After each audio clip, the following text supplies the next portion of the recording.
भगवान ने क्या किया, समस्त पांडवों को लेकर के और प्यारी द्रौपदी को लेकर के वहां पहुंचे जहां पर भीष्म पितामह सैया पर लेटे हुए थे, भगवान की प्रतीक्षा कर रहे थे। उत्तरायण सूर्य आ रहा है, एकादशी का समय है। भगवान गए, समस्त पांडवों ने चरणों में प्रणाम किया। साध्वी द्रौपदी आंखों में आंसू भर के रोने लगी।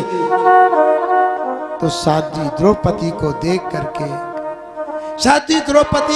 करके भीष्म पिता ने कहा, बेटी ये रोने का समय नहीं है, क्यों आंसू बहा रही हो। तो द्रौपदी ने जब ये सुना तो जो रो रही थी द्रौपदी वो हंस पड़ी। भीष्म पितामह ने कहा, बेटी हंस क्यों रही हो। क्या पितामह, आज आपके मुख से यह शब्द सुन रहा हूं कि आप मुझे बेटी नाम से संबोधित किया, पर उस समय आपको क्या हो गया था जब आपकी प्यारी बेटी के वस्त्र खींचे जा रहे थे, उसे निवस्त्र किया जा रहा था। आप जैसा भीष्म ब्रह्मचारी जिसका अध्याय आज काले अक्षरों में अंकित किया जाएगा, इतना बड़ा समाज था। आप जैसा महापुरुष, आप जैसा धनुर्धर, आप जैसा ब्रह्मचारी इस पृथ्वी पर कोई दूसरा दिखाई नहीं देता।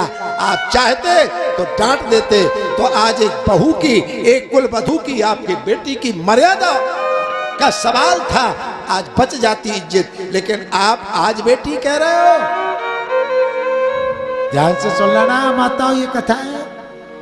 साध्वी द्रौपदी ने कहा, उस समय तुम्हें क्या हो गया था जब साड़ी खींची जा रही थी, मैं रो रही थी, कन्हैया को याद कर रही थी, और आज बेटी कह रहे हो। तो भीष्म पितामह के आंसू चल पड़े और कहा, बेटी ये तुम्हारी बात सत्य है, तब तो मैं कहता हूं दुनिया के लोगों से, क्योंकि भीष्म पितामह ने स्वीकार किया, हम जैसा तपस्वी, हम जैसा धनुर्धर, कर्तव्यनिष्ठ ब्रह्मचारी होकर के केवल दुर्योधन का अन्न खाया, तो उस अन्न के प्रभाव से मैं अपनी बेटी को निवस्त्र देखता रहा, कुलवधू को निवस्त्र देखता रहा।